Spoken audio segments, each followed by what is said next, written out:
கோவில்பட்டி அருகே விற்பனைக்காக 1.55 கிலோ கஞ்சா வைத்திருந்த சிறுவன் உட்பட 2 போலீசார் கைது செய்தனர்.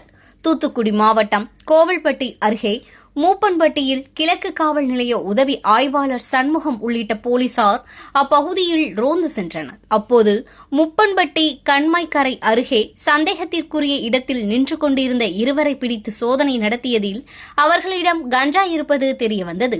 பிடிபட்ட 2 கோவில்பட்டி நடராஜபுரம் மேற்கு 5வது தெருவை சேர்ந்த சின்னப்பாண்டி மகன் கட்டிட தொழிலாளி கோலி கார்த்திக் என்பதும், நடராஜபுரம் 1வது தெருவை சேர்ந்த 17 வயது சிறுவன் என்பதும் தெரியவந்தது. இதுகுறித்து கிழக்கு காவல் நிலைய போலீசார் வழக்கு பதிவு செய்து 2 கைது செய்து 1.55 கிலோ கஞ்சாவை பறிமுதல் செய்து விசாரணை நடத்தி வருகின்றனர்.